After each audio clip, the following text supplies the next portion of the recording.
Gracias también por la participación del economista Iván Lucis Larrauri. Bien, y para desarrollar el tema, el decreto legislativo número 1280 y las EPS en el Perú, vamos a invitar al contador público colegiado, señor Raúl Enríquez Hurtado. Él es especialista en gestión de agua y saneamiento. Don Raúl. Gracias. Sí, buenos días con todos. En primer lugar, agradecer al congresista Ceballos por la iniciativa. Creo que es la primera oportunidad de que tanto SUNAS, el Ministerio de Vivienda, dirigentes de las empresas de agua y algunos técnicos también podamos intercambiar ideas y que ojalá se presenten otros escenarios similares para que todos ustedes como usuarios estén informados adecuadamente. El tema de hoy es definir si los servicios de agua deben estar en manos estatales o públicas o en manos de los privados. Y hoy ya también hemos escuchado, dice que el presidente, ¿no?, en Cusco dijo que el agua no se va a privatizar. Y efectivamente, ¿no?, el concepto de muchas autoridades y funcionarios que hoy han estado acá presentes, siempre dicen que el agua no se va a privatizar. Entonces un poco quiero aclarar esos conceptos porque creo que tenemos que partir por ello y creo que este escenario es muy importante para ello. Bueno, mientras van poniendo la presentación. Pero antes de entrar al tema de la privatización de los servicios de agua, no, quisiera tener un marco general respecto a lo que es el agua en el mundo.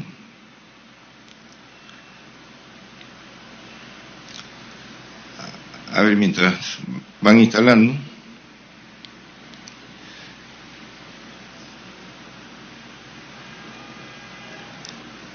Ok. En la Asamblea General de las Naciones Unidas, el 10 de agosto del 2010, se estableció que el derecho humano al agua y al saneamiento. Luego los objetivos también de las Naciones Unidas, el objetivo 6, podemos ir avanzando, por favor.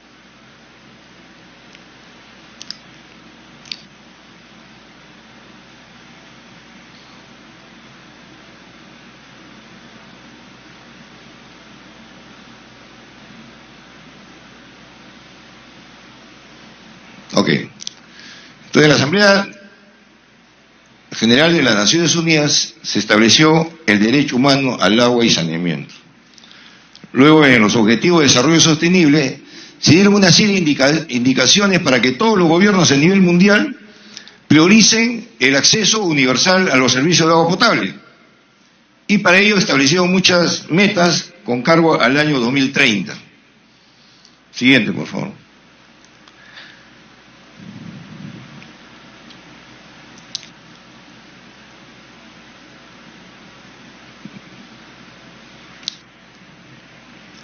El 22 de junio del año 2017 se hizo una gran reforma constitucional respecto al agua, donde el Congreso aprobó y promulgó lo que es el acceso universal al agua potable. Y este es un compromiso ya de gobierno, y que es un servicio obviamente público, derecho público. Entonces, aquí vamos a ver el concepto de lo que hablábamos al comienzo sobre la privatización o no de los servicios de agua. Me parece que el avance está un poco lento, ¿no?, la máquina. Gracias. A ver, ¿qué entendemos por privatización? Es de repente un concepto muy simple, ¿no? O sea, la privatización es donde hay una empresa pública o actividad pública que pasa a ser administrado por el sector privado. O sea, no estamos hablando necesariamente de ventas de las empresas públicas. Ya recordemos, después del 2000, ya no hablábamos de ventas de empresas públicas, sino empezamos a hablar de concesiones. Y dentro de las concesiones están las asociaciones públicas privadas. O sea, quiere decir que los servicios, llámese empresas o servicios, son entregados a los privados a través de las asociaciones públicas privadas. Entonces, cuando hablamos, o muchos dicen que el agua no se va a privatizar, se están refiriendo básicamente que el agua no se va a vender, o las empresas públicas no se van a vender, pero ese no es el concepto hoy en día. El concepto es no a la privatización porque el agua se está entregando a manos de los privados a través de cualquier modalidad de asociaciones públicas privadas. Y básicamente a través de las concesiones. La siguiente, por favor. Entonces aquí vamos a revisar un poco qué ha pasado en el tiempo entre lo que es la gestión pública y lo que está haciendo el privado, porque el privado ya está operando en el sector agua y saneamiento. Entonces vamos a hacer un repaso muy rápido. El Ministerio de Vivienda, que es el ente rector, que administra los recursos presupuestales para transferir a los gobiernos locales, a los gobiernos regionales. Este es el presupuesto, perdón, puede retroceder. Ahí. Este es el presupuesto aprobado por el Ministerio de Vivienda del año 2011 al 2018, donde el Ministerio de Vivienda devolvió al erario nacional más de 10.700 millones de soles por falta de eficiencia en ejecución del gasto. Con esos 10.000 millones, hoy en día, entre las metas que ha establecido el Ministerio de Vivienda, estamos hablando de que se requieren al 2021 cerca de 7.500 millones de soles. O sea que hace años atrás hubiéramos cubierto esa meta si que se hubieran utilizado eficientemente esos recursos presupuestales. Y para este año 2019 tenemos un presupuesto de 4.563 millones. Podemos observar en el cuadro, en el año 2013, el Ministerio de Vivienda devolvió al erario nacional más de 2.000 millones de soles. Y en el año 2016, más de 2.500 millones de soles. Y el año pasado, en el 2018, el Ministerio de Vivienda solamente utilizó el 77% del presupuesto asignado. Entonces, siempre cuando hablamos de eficiencia, dicen las empresas, las EPS, las empresas públicas son ineficientes. Y por eso hay que privatizarlas, o sea, entregarle al privado, ¿no? La modalidad de concesión, etcétera. Entonces la gran pregunta es, si ese fuera el concepto, entonces habría también algunos ministerios que tendrían que ser privatizadas, ¿no? Pero hay un caso, siempre para que lo tomen simplemente en cuenta. El siguiente, por favor.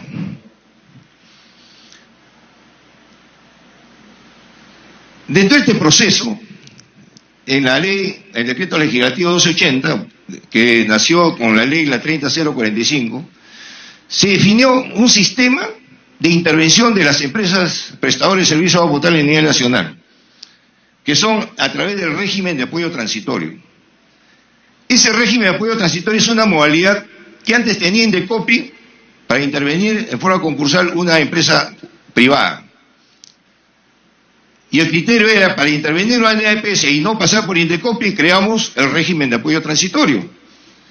Pero ya sabían de antemano, estamos hablando del 2013, de que todas las EPS a nivel nacional tenían deudas con el FONAVI. Y uno de los criterios básicos para intervenir una EPS fueron las deudas del FONAVI que estaban impagas. Entonces, intervinieron y determinaron que de este total de EPS habían un grupo de 29 empresas de agua que eran susceptibles de que se incorporen a este régimen de apoyo transitorio, de los cuales solamente empezaron con intervenir 13 y después últimamente 5. Hoy en día hay 18 EPS intervenidas por el Ministerio de Vivienda a través del OTAS y que son administrados directamente por ellos. La siguiente, por favor. Y en ese tiempo, en la primera evaluación, quedaron cerca de 17 EPS que todavía siguen en manos, entre comillas, de los gobiernos locales. Este sistema de evaluación antes lo tenía el OTAS, luego se modificó la ley y ahora ese encargo lo tiene la SUNAS. Me parece bien que la SUNAS evalúe por la experiencia que tiene. Pero en la siguiente presentación vamos a ver cómo es el sistema perverso que estableció la ley el decreto legislativo 1280 para evaluar las EPS. En esta última evaluación, el 12 de diciembre del año pasado, de acuerdo a la evaluación que hizo la SUNAS, evaluó ya no a las 18 EPS que están en el RAT, sino todas las demás. y estableció que de las 29 EPS que están evaluadas, todas incurren en causal para el régimen de apoyo transitorio. O sea, quiere decir que si ahora, antes eran solamente 18 EPS, hoy en día todas las EPS, 47 EPS, incurren en causal de intervención por régimen de apoyo transitorio. Y aquí viene a colación lo que mencionó el funcionario del Ministerio de Vivienda sobre el decreto legislativo 018, que fue un decreto que se observó. Y ahí fue cuando se dijo que era privatizador. Y no privatizador porque ese decreto no está vendiendo nada, sino se iba a entregar en manos de privados la gestión de 18 EPS que están en el RAC. Pero ahora sabemos, por la evaluación que ha hecho la SUNAS, que ahora los operadores privados, que pueden ser nacionales o internacionales, van a tener la administración de todas las EPS a nivel nacional. Y por eso es contradictorio que después de haber promulgado el decreto supremo C18, no a las semanas, lo deroguen, lo queden en suspenso, para perfeccionar la intervención de estos operadores de gestión. Porque eso está contemplado en el decreto legislativo 280. Entonces estaremos atentos a ver qué pasa. La siguiente, por favor.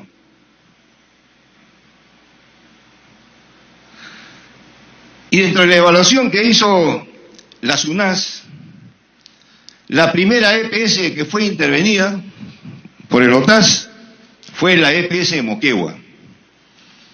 Y el año pasado, en agosto precisamente el año pasado, la SUNAS emitió un informe donde después de 3 años que fue entregado al OTAS para su administración directa, después de 3 años, de acuerdo a la evaluación que hizo la SUNAS, la EPS Moquegua sigue en causal de intervención con el RAT.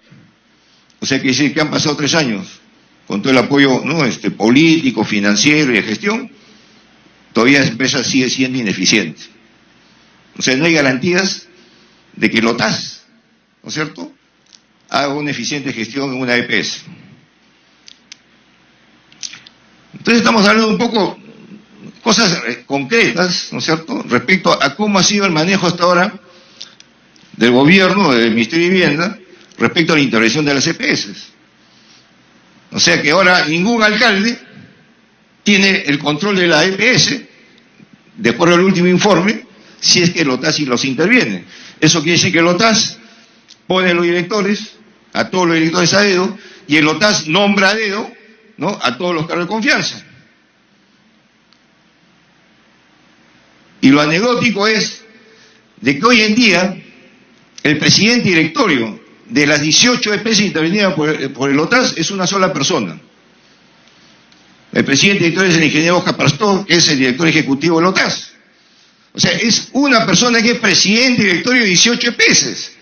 Y posiblemente a futuro, cuando tome la decisión del Ministerio de Vivienda de intervenir las otras EPS, o sea, va a haber una sola persona que es el presidente directorio de 47 EPS a nivel nacional. Lo cual obviamente es un absurdo, ¿no? Simplemente como referencia menciono de que muchos de las sesiones, por no decir todo, de directorio hoy en día, que es imposible estar físicamente en todas las EPS, ahora lo hacen en forma virtual. Bueno, hasta aquí nomás quiero comentar sobre cómo se está manejando las EPS a cargo del Ministerio de Vivienda a través del OTAS, de forma ineficiente, ¿no?, designando a dedo a los directores, a los funcionarios, y obviamente el alcalde ni siquiera puede ir a una EPS a pedir información, porque ya está fuera de su competencia. Entonces decimos ahora, todo esto se logra ¿en base a qué? Y aquí vamos a hablar, y le hemos denominado el marco legal privatizador, ¿no? De repente a algunos no les gusta el título, pero es bueno analizarlo y discutirlo. Por eso es importante este tipo de debates, para que los técnicos o los especialistas, que son básicamente el Ministerio de Vivienda, nos digan, ¿no es cierto?, el sustento de por qué la política en el sector saneamiento está orientado a entregarlos los servicios de agua a manos de los privados, a través de concesiones y a través de otras modalidades. Para recordar un poco, hay una foto que lo publicó el Ministerio de Vivienda, ¿no?, en sus en sus noticias. Este era el 10 de octubre del año 2012, donde el ex ministro de Vivienda, René Cornejo, sustentaba la ley, la 30045, que era la ley de modernización de los servicios de saneamiento. ¿Y quiénes lo acompañaban? Por eso es importante la foto, ¿no? ¿Y quiénes lo acompañaban? ¿Quién era su entorno de asesores en ese momento? Casi todos los funcionarios de Proinversión. ¿Por qué? Porque tenían que sustentar una norma legal que promovía la participación del sector privado en las empresas de agua. O sea que Proinversión, que es el promotor de la inversión privada, ya tenía un ministerio y sacando una ley que promovía la inversión privada, y no solamente, sino que lo ejecutaba. Como hemos visto anteriormente, ahora maneja directamente, ya no solamente SEDAPAL, sino maneja ahora 18 EPS a nivel nacional, con cargo que a futuro van a manejar todas. La siguiente, por favor. Entonces, aquí vemos cómo es el marco de estas normas legales que permitió que el decreto, que la Ley General de Servicios de Saneamiento, que fue aprobada en junio del 94, después de 19 años, se aprueba la ley, la 30045. Pero esa ley no se puede implementar porque adolecía de una serie de inconsistencias. Por eso no pudieron aplicarlo en su totalidad.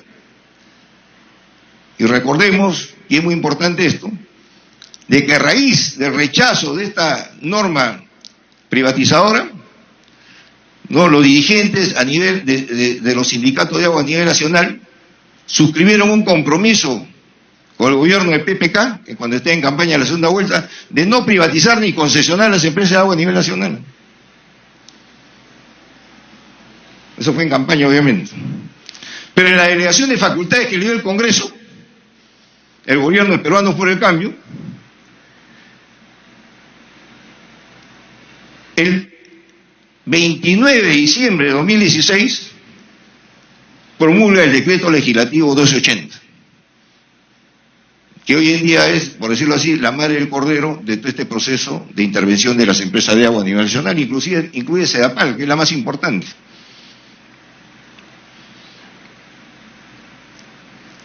Y estas normas, obviamente, han sido complementadas con otros decretos supremos, ¿no?, que aprueban el reglamento, lo han modificado, han tenido una serie de modificaciones en estos últimos años, porque siguen perfeccionando la ley. Yo recuerdo lo que fueron, como dicen los padres de la criatura, de la 30045 por la 1280, y estuvieron en el OTAS, ya no están. Por eso que los nuevos funcionarios del OTAS no conocen cuál es el trasfondo de esta actividad privatizadora. Entonces, veamos un poco el resumen, porque a veces leer el decreto legislativo 280 es un poco complicado y extenso. Entonces, aquí vamos a hacer un pequeño resumen de cómo fue el proceso de privatización. Cuando hablo de privatización, reitero, estamos hablando de las asociaciones públicas privadas, ¿no? Por ejemplo, cuando se estableció la 30045, ya teníamos, la siguiente por favor, en proceso la concesión de Sedalip. O sea, ya Sedalip ya está en proceso de concesión y se paralizó. La siguiente, por favor, la siguiente.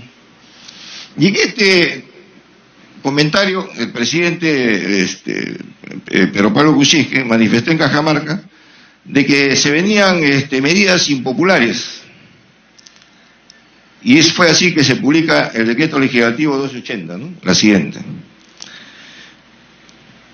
Entonces vamos a explicar en resumen cómo se aplica el decreto legislativo 280, ¿no?, para conocimiento de todos ustedes.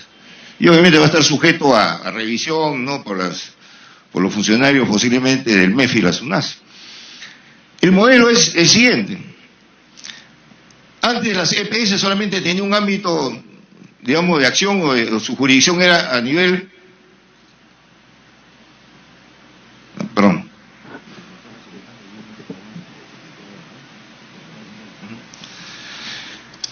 Entonces, con el decreto legislativo dice, vamos a ampliar el ámbito de competencia, ya no solamente zona urbana, sino zona rural. Y con ello se integran inclusive las EPS para formar EPS regionales. O sea, ese es el concepto de la ley. Y con las EPS regionales se tienen que constituir nuevas empresas. Pueden ser empresas municipales, como las que hay hoy en día, empresas privadas, eso dice la ley, y también EPS mixtas. Y la EPS mixta basta que el accionista tenga el 20 o hasta el 40%, tiene el control de toda la administración, porque de acuerdo a la ley establece que ese accionista con 20% tiene a su cargo la gerencia general y toda la gerencia de línea para asegurar la gestión y obviamente su inversión. Y con este modelo se abren las puertas a todas las modalidades de asociaciones públicas privadas, ¿no? Como son las concesiones, ¿no? Los contratos de gestión o de gerencia, las tercerizaciones, joint venture y otras modalidades, ¿no? Entonces, en atención a este decreto legislativo 280, ¿qué hizo LOTAS? La siguiente, por favor. Ensayó una serie de modelos, y es bueno que todos lo revisen, ¿no? ¿Cuál fue su primer modelo de intervención? Fue nombrar a coordinadores generales que reemplazaban a los gerentes generales. Eso no funcionó. Pasaron a nombrar a los gerentes generales y también a los gerentes de línea. Y últimamente sacaron una norma que permite ahora a LOTAS designar a dedo a estos gerentes, ¿no? Sin concurso. Pero también hay problemas porque no hay gestión eficiente de LOTAS. Y por eso sacaron, que está en el decreto legislativo 280, el decreto supremo 018, a efecto de incorporar a los operadores de gestión. Pero aparte de eso, se han iniciado una serie de procesos de concesiones. Cuando hablan no a la privatización, recordemos, la siguiente por favor, que el exministro Trujillo dijo de que no hay ninguna EPS que garantice la sostenibilidad de los servicios de agua y saneamiento, y que están abiertas a todas las posibilidades de asociaciones públicas privadas. La siguiente, por favor. Y luego, el exministro Bruce, el exministro de Vivienda, manifestó: queremos concesionar las EPS en todo el país, pero no Sedapal. No, porque Sedapal tiene un peso político, obviamente, acá en Lima. La siguiente, por favor. Entonces, nosotros decimos, pero ¿de dónde nace el concepto de la privatización de las empresas de agua? Esa es una política del Ministerio de Vivienda.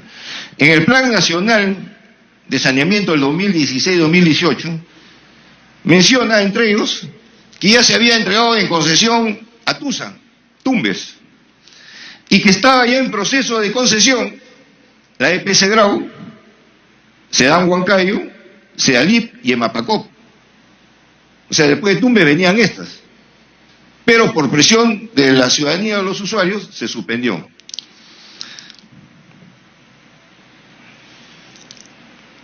Bueno, voy a correr un poco porque estamos con el tiempo. La cosa es que en este último decreto, el Plan Nacional de Saneamiento 2017-2021, también se habla de la participación del sector privado. La siguiente, por favor. Todavía invito a ustedes que revisen el Plan Nacional de Saneamiento, donde se establece una brecha de infraestructura de más de 49.000 millones de soles, que es importante, obviamente, ver cómo se aplica esto. Entonces, entremos a la gestión privada. La siguiente, por favor. Ya las concesiones en agua ya se han dado. Desde cuando se quiso vender Sedapal en el año 93, luego se ha concesionado las plantas de Chillón, de agua, Atusa en el 2005, Petar Tahuada, La Chira, Huascacocha y últimamente Provisur. La siguiente, por favor. Entonces, el caso emblemático de la privatización del agua es Atusa, con la concesión de agua de Tumbes.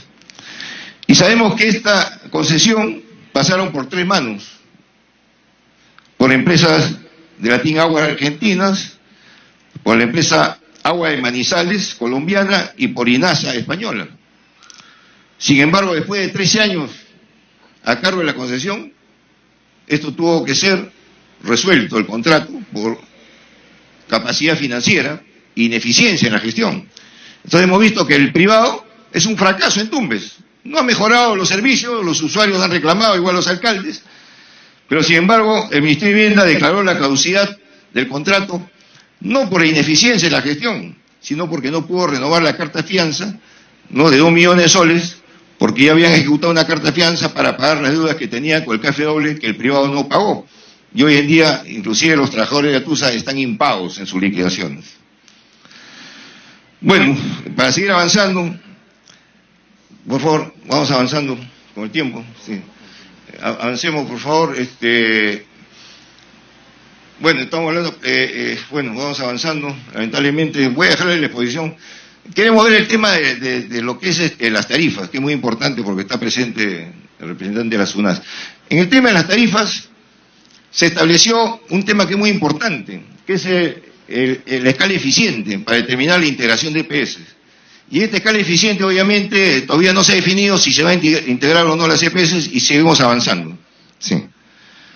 Perdón. Entonces yo pediría que revisemos la escala eficiente, más adelante, la aplicación de tarifas, porque ahora están con transferencias, ¿no es cierto?, subvencionando las EPS. Esas son las transferencias que ha otorgado el Ministerio de Vivienda a través del OTAS. Bueno, seguimos avanzando. Y bueno, y estamos viendo que es importante entonces que los servicios privados que estén en manos de los privados retornen al mando de la gestión pública, y para eso necesitamos que existan empresas públicas eficientes. Y entre las conclusiones, simplemente resumiendo por lo que, bueno, estamos avanzando con este tema, podemos concluir en lo siguiente.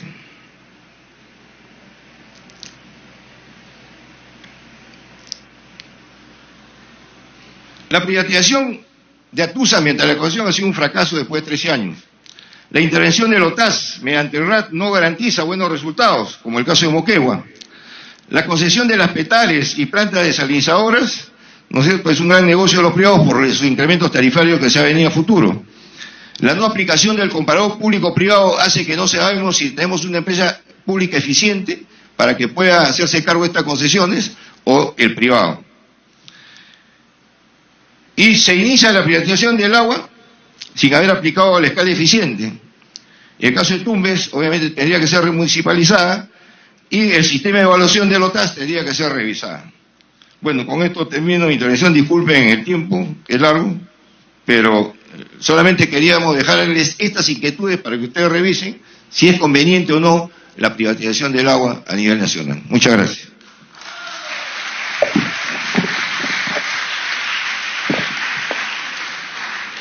Gracias también a la participación de don Raúl Enríquez Hurtado.